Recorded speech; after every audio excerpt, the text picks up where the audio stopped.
Hello everyone, I'm Juanica, also known as Miss Astrology, bringing you a video today because Mercury, the planet of communication, intellect, perception, memory, really the mind, has completed or is completing. Today it's at the 29th degree of Pisces. So this planet is completing its transit through the zodiac. This is Mercury. Mercury is getting ready to move into Aries. And so this energy, specifically with some of the other things that are going on in the sky right now, can be very forceful. It can be very positive and very useful as well. But if we're not aware of what we're dealing with, it can also be assertion, aggression, debates, really quick responses that are really based, on the emotional state that Mercury just was in, transiting through Pisces. So let's just start by saying that, and this is why I feel like it's so important that you really understand the planets and why I'm doing the Astrology 101, getting to know the planets on April the 8th. That's it's Thursday. So tap the link in my bio if you want to attend that. It'll be live or recording if you can't make it. But it's so important to understand what's going on with the planet so you can really know what to be aware of. So on April 3rd through April 19th, Mercury will be in Aries. And this is a fast-moving planet. It represents our thoughts, our mind, our critical thinking. It rules both Gemini and Virgo. Now, when Mercury was transiting through Pisces, we have to think about what we're really ending. Pisces is the last sign of the zodiac, so it is oftentimes bringing things to an end, closure, isolated places, like alone time. Like these are things that you are having to deal with alone and by yourself, and that you know that you needed to bring an ending. And then we also had that full moon in Libra. And so this is really like some of us were really going through some transitions and some endings. Now, the other thing about it, because it's Mercury, this is also a time for us to realize that maybe we need to end a certain way of thinking, a certain way of processing thoughts, and even communicating with ourselves, how we allow our mind or our words or our thoughts to just kind of flow. That's very Pisces energy.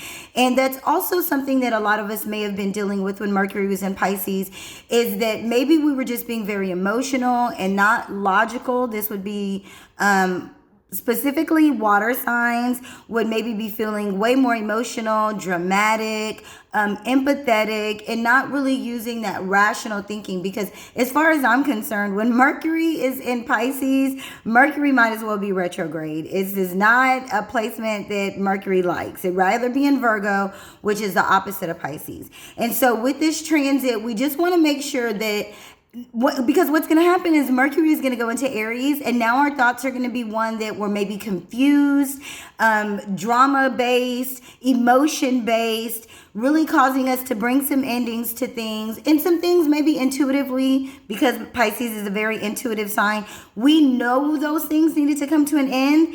But we're just maybe being a little bit more dramatic about it, or a little bit more, emotional about it. And now that Mercury is going into Pisces, now we're kind of going through that stage where we could possibly be being mean about it and aggressive and assertive, because while Mercury doesn't want to be in a water sign for all the drama, it doesn't really want to be in a fire sign either for all of the passion.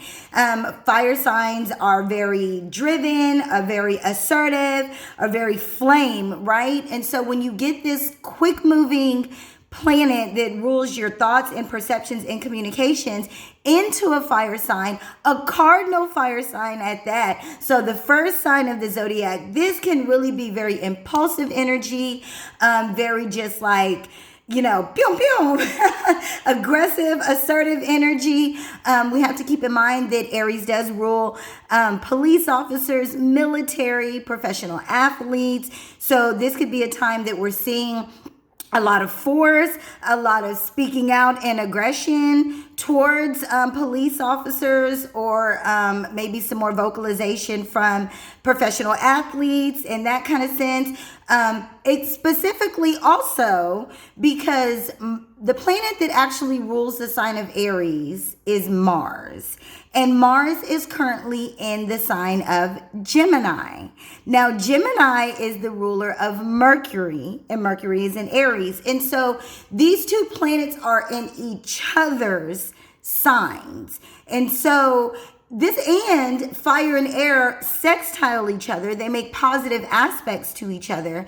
So while you may say, oh, it's a positive aspect, it's kind of like you being a hothead and being mad about something, and maybe, you know, like super impulsive about something, and you have your buddy with you that sees no wrong in anything that you ever do. This is kind of like my mom because my mom's a Leo and I'm a Sagittarius. So if I'm mad about something, she's mad about it too. And this is not, even though this is a sextile, it's complementary energy. When you're talking about assertion and you're talking about aggression, this is not the energy that you want.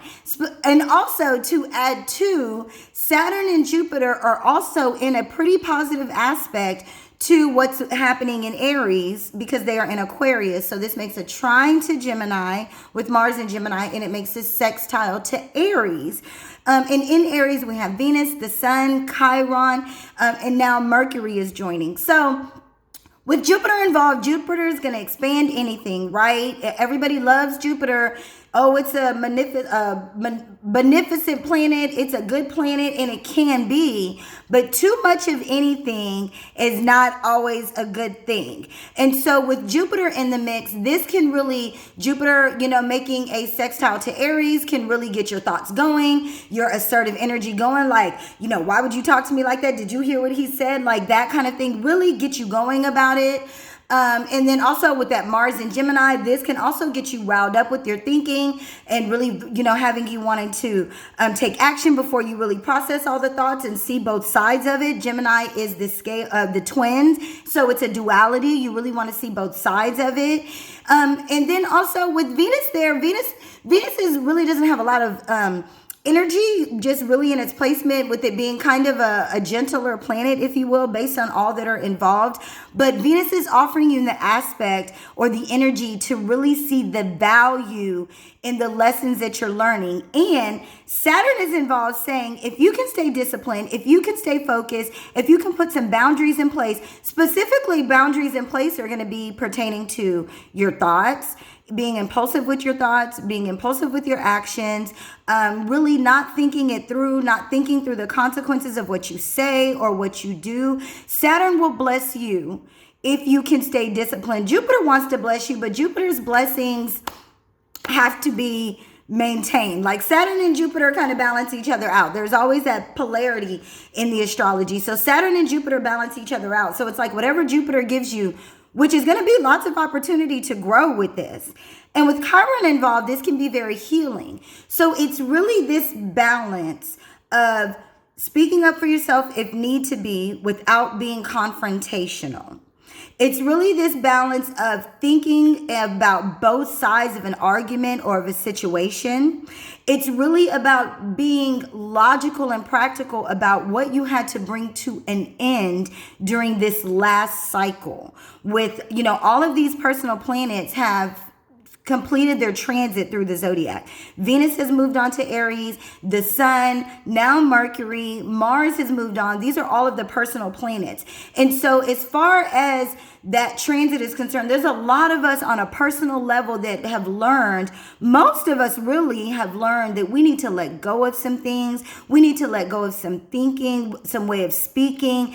And with Pisces being the sign that contributes to its own self-undoing, this feels like letting go of some thinking that it's bad for yourself. And it doesn't encourage you and lift you up to really walk in your highest belief. That all these planets also made an aspect to Neptune. And Neptune really does represent that higher spirituality, that higher consciousness, that higher belief in ourselves. Like that final stage where you see yourself through all the stages of life and you've really made it to your highest self, like your highest being. This is really what that Pisces Neptune energy represents.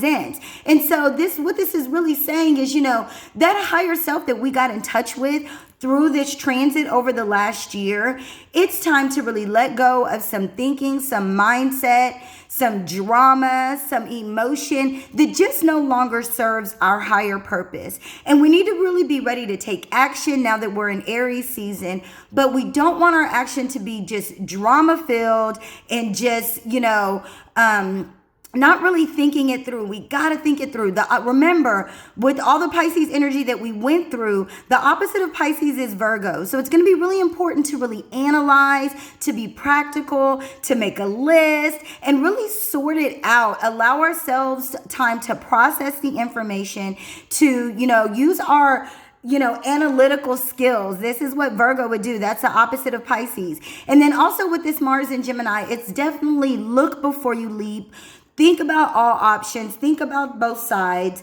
I will say that I do not think that this is a good time for negotiations. This is not going to be a good time and the reason being is with Mercury and Aries, all you're really going to care about is yourself. You're not going to be really in the position to see both sides of a situation. So really wait until we get out of this season, when Mercury will go into Taurus on the 19th. So just for the next couple of weeks, don't have any stressful arguments or any confrontational situations, because you're really not going to be open to seeing both sides of it. Really look at your own lessons. Really, what I've been telling my clients, with Chiron involved and Venus involved, you really want to see what are your own inner lessons that you've learned. What are the triggers that you're learning to heal? What are those kind of foundational wounds that still need a little bit more TLC? That's what Venus is here to do, is to give you yourself. And that's the thing about it. Aries is the sign of I am. So this is still about what you can do for yourself. So instead of letting yourself get hot-headed,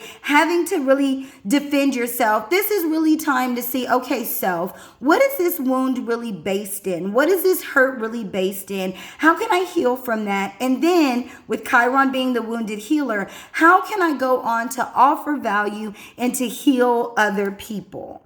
Because wounded healer wants to heal other people. We learn these lessons so that we can go on and teach others these same lessons that we've learned. There's a whole generation coming up behind us.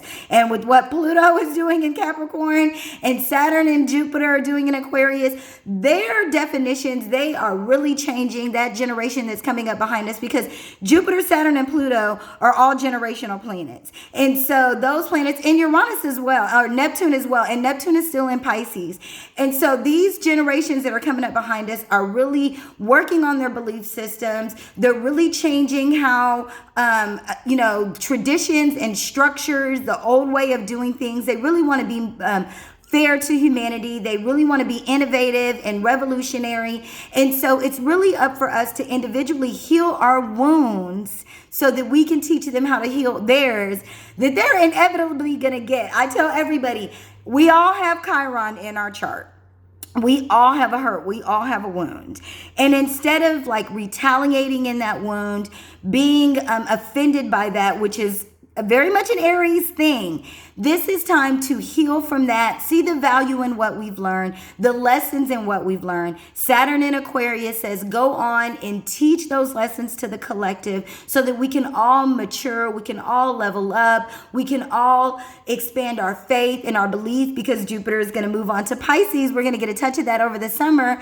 And this is really all about us moving to that next level in our belief systems, our consciousness, our higher selves. But to do that, we have to flow with what the planets are asking us to do right now, which is to look at ourselves, what those triggers are, what that hot-headedness that we may feel inside of us is. What is that really based in? What is that hurt? Treat that, heal that, find the value in that, find the lesson in that. Don't impulsively react on it. Don't be offended. Let it go. Again, difficult conversations, negotiations need to happen after the 19th. Right now, this is really about self. Be careful on the roads. Be careful in confrontation. Watch your words. Give space. Try to see both sides of of everything, and just stay calm right now. I wish you all the best. I hope you see you on Sunday, and I hope to see you for the Astrology 101, getting to know the planets better. So leave a comment, share this live. Talk to you soon. Peace.